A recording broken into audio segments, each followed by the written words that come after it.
What I'd like to talk about today is the core. I think a lot of times when we hear this term, which is another one of these overused and underdefined terms in health and fitness and wellness, the first image that comes to mind is the Elusive six-pack, which is great to have, but unfortunately doesn't do a lot for us in the ways of stabilization or protecting our back. A big part of making sure that we have a good, strong, stable core is to ensure proper body mechanics. This is really the base of good posture, breathing, as well as just protecting our spine when we're doing things like lifting something heavy off the floor or just going through our daily life. So when I talk about the core, what I'm referring to really is the inner core muscles. This is a group of 4 different groups of muscles that make up a kind of cylinder that sits in our low back and surrounds our abdominal cavity. This houses some of our internal organs, our stomach, and really it does the best thing that we can for protecting our body and protecting our spine. So the first group of muscles is the pelvic floor muscles. These are on the inside of our pelvis and they line the pelvic floor. This is the muscles that are going to help create stability for your pelvic bones and stabilize your SI joints.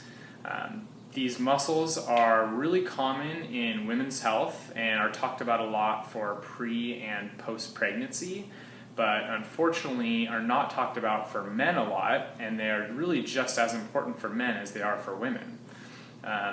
The exercises that are commonly used to strengthen these muscles or make sure we have good access and control to these are Kegels. Very, very valuable exercise and really important when it comes to working on the core. The next group of muscles that we want to talk about is the transverse abdominis. This is a muscle that goes laterally around the stomach, and another piece of this core that is, again, really, really important. Its job is to assist with things like coughing, compressing your abdominal contents, and when you have bowel movement, this helps you to bear down and make some of those things happen. The third group of muscles that we want to talk about is the spinal stabilizers, and specifically the multifidi. These are smaller muscles that can cross 1 to 3 joint segments, and they're very, very deep to the spine. They actually connect to the spine itself. And we're going to go over how to work and exercise all these muscles together. But first, it's important that you understand where these belong, where they sit on your body, and how they all work together. The fourth and final group of muscles in this inner core muscle group is the diaphragm. This is a muscle that gets a little more love in the media because of its importance with breathing. This sits on top of the abdominal cavity and allows us to breathe when we take a really deep breath, which is oftentimes not done throughout our day and something that we really should focus on. So now the next question is obviously, how do we exercise these muscles? How do we make sure we're doing this properly?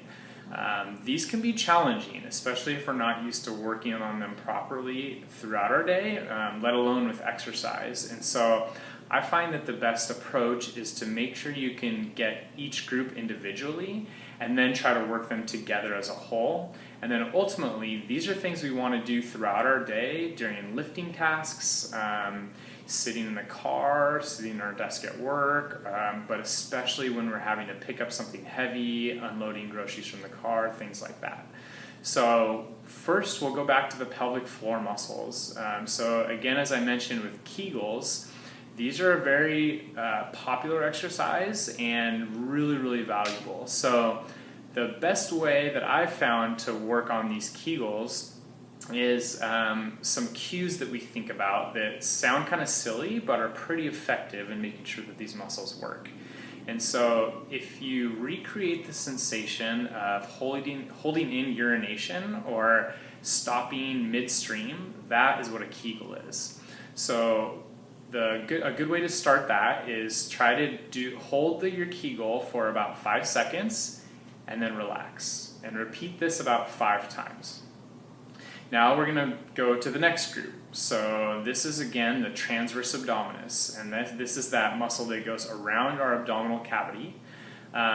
It's sometimes confused when we're working on this muscle with the rectus abdominis, which is the six-pack muscles. Again, for what we're working on here, those muscles are not that important. The six-pack muscles are mainly to flex our spine, and we do a lot of that in our daily life without even trying, so we want to make sure that we're working really on those stabilizing muscles. So in order to get our transverse abdominis to contract, you can put your hands just to the outside of your stomach, and you're going to lightly pull in, pulling your belly button towards your spine, and then relax. Repeat this again, hold about 5 seconds, and then let it go. Now the next group we're going to get is probably the trickiest of all.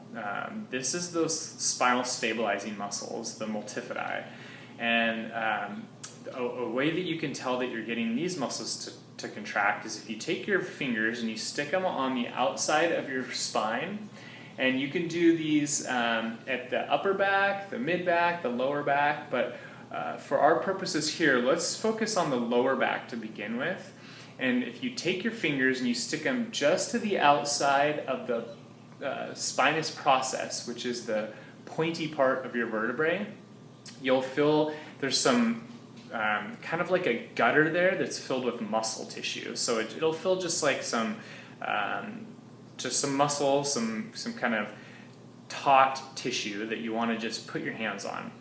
What you're going to do is you're going to have to play a little game of pretend here with me. And if we pretend like we have a string that's connecting from one side of our vertebrae to the other, and we are going to try to bring that string towards each other. So kind of pulling the string together.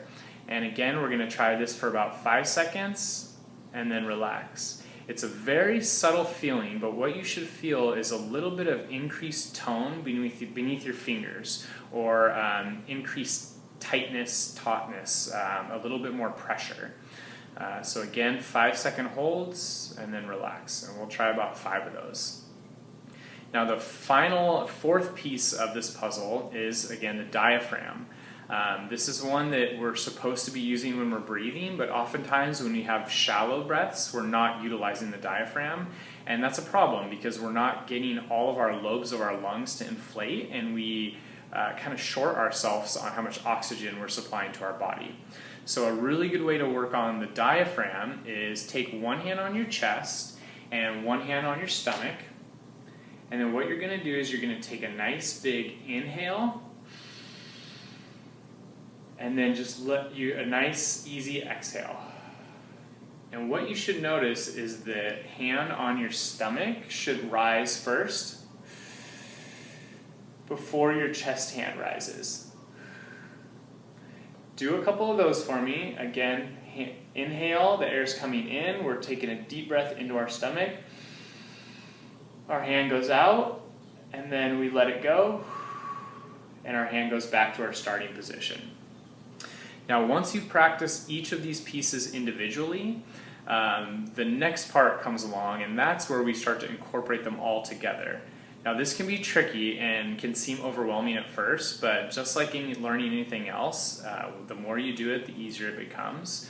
The way that I found to be effective to work all these muscles together is picture a checklist of all 4 of the muscle groups we're trying to contract, and just go down the checklist. So we'll do this right now. So the first one is getting the pelvic floor. So we're trying to hold in urination. Then we're going to get our transverse abdominis. This is the muscle on the outside of the stomach. We're going to pull our belly button towards our spine. Now we're going to get our multifidi muscles. This is where our fingers are outside of our spine on the back. And we are going to feel a little bit of tightness by pulling those imaginary strings together that go from one side to the other. And then our final piece is that diaphragm. So now we're making sure that our hand on our stomach rises on our inhalation before our chest. and then letting it go.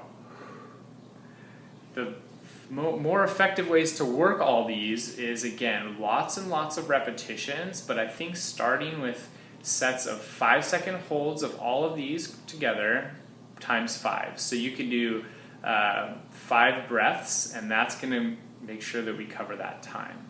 Eventually, as you feel like these are starting to get easier and you can get all of the muscle groups working together, our goal is now not to contract them at 100% as hard as possible all the time. It's actually really more scaling that down to about 20%. These muscles are really endurance muscles, and they're made to be working most, if not all, of the day. So if we can work them at a very low grade, which definitely takes skill and practice, this is really what's going to help to change that neurological pattern and allow you to do this with all of your life activity. And that's ultimately what's going to protect your spine. Once you start to get these down, and again, they become easier, then you can incorporate them with your other gym exercises. And so, for example, if you were to do a squat, I would go through that checklist of all these inner core muscles, making sure you have good access to your breathing, then do your squat, then do task at hand. Otherwise, you're going to have too many things to think about, and you're not going to be able to execute properly. Don't let this be overwhelming. Take it just one step at a time. You can easily just work one muscle group, then start to incorporate the next, and then the next as you feel fit.